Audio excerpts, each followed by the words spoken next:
ખાડિયાનો ગઢ ધરાશાયી। અમદાવાદનું રાજકારણ અને ખાડિયા એકબીજાના પર્યાય ગણાય છે। જે ખાડિયાને ભાજપનો એવો ગઢ મનાતો હતો જેને તોડવો અશક્ય હતો, ત્યાં આજે વર્ષો બાદ ભાજપના શાસનનો સૂર્ય આથમી ગયો।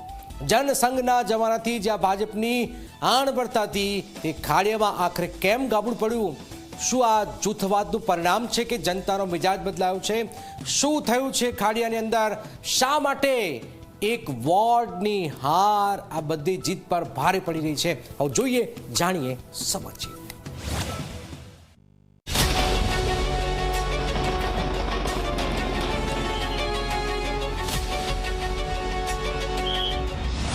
ભાજપના અજય કિલ્લામાં ગાબડું।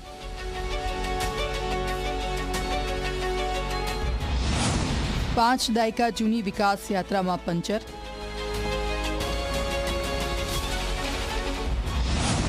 ખાડિયામાં હારથી ભૂષણ ભટ્ટનું છલકાયું દર્દ। અમદાવાદના કોટ વિસ્તારનું ગૌરવ અને ભાજપની રાજકીય પ્રયોગશાળા ગણાતા ખાડિયામાં મોટો રાજકીય ભૂકંપ આવ્યો છે। દાયકાઓ બાદ ખાડિયામાં ભાજપે પરાજયનો સ્વાદ ચાખવો પડ્યો છે।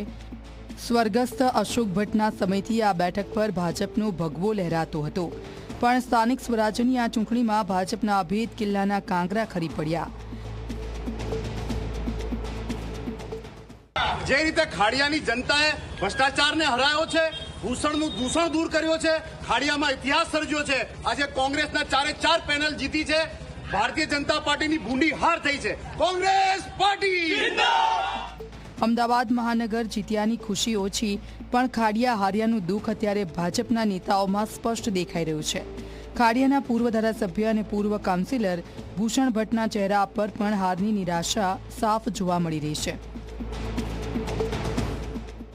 આઘાતજનક અને દુઃખ એટલા માટે થાય કે 1972થી જે પરિવારના લોકોએ સંઘર્ષ કરતા ભારતીય જનસંઘ અને જનતા પાર્ટીનો ઉદય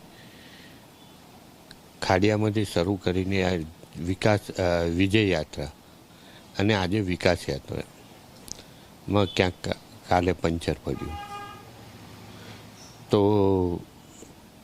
ગઢ આવ્યો પણ સિંહ ગયા એવું થાય। ભાજપના કાર્યકરો અને નેતાઓ માટે આ હાર પચાવી અઘરી બની છે, કારણ કે ખાડિયા માત્ર એક વોર્ડ નથી, પણ ભાજપની વિચારધારાનું કેન્દ્ર ગણાય છે।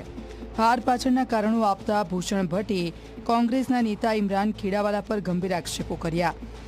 તેમના મતે લઘુમતી વિસ્તારોમાં એવો અપપ્રચાર કરવામાં આવ્યો કે જો વોટ નહીં આપો તો નામ કમી થઈ જશે। સાથે શહેરમાં ચાલેલા બુલડોઝર એક્શનનો ડર બતાવીને લોકોનું બ્રેઇન વોશ કરવામાં આવ્યું। ગેરકાયદેસર બાંધકામો, અસામાજિક પ્રવૃત્તિ કરતાને ગેરકાયદેસર બાંધકામો સામે સરકાર આપણી સમાન એ બુલડોઝર ચલાવી રહી છે। ખાલી અમદાવાદ નહીં, માત્ર આપણી કોમ ઉપર બુલડોઝર ચલાવી રહી છે। એ બુલડોઝર ના ચાલે એના માટે મતદાન કરવું જોઈએ। અને આ બધી બાબતો સાંભળી લઘુમતી સમાજે એ 1થી 4માં મતદાન કર્યું। 1972થી જ્યાં ભાજપનું એકતરફી શાસન હતું તેનો હવે અંત આવ્યો છે।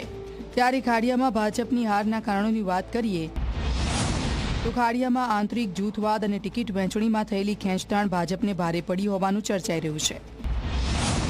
વર્ષોથી પક્ષ સાથે જોડાયેલા સમર્પિત કાર્યકરોની નારાજગી અને સ્થાનિક મુદ્દાઓને નજરઅંદાજ કરવાની ભૂલે વિપક્ષને બેઠક પર કબજો કરવાની તક આપી દીધી। મતદારોએ આ વખતે પરિવર્તનના મૂડમાં રહીને ભાજપનો વર્ષો જૂનો ગઢ છીનવી લીધો છે।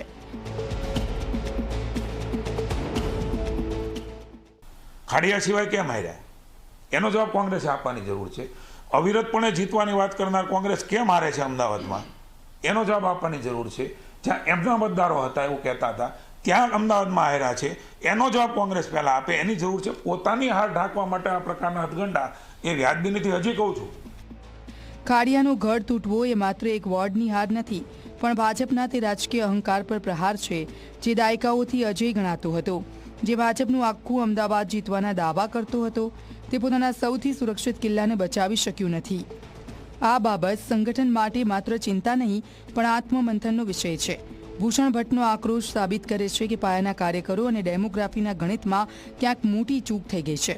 જો ભાજપ ખાડિયા જેવા વિચારધારાના કેન્દ્ર સમાન વિસ્તારમાં મતદારોનો વિશ્વાસ ગુમાવે છે તો 2027ના અસલી જંગમાં તેનું પરિણામ ધાર્યા કરતાં વધુ ઘાતક આવી શકે છે.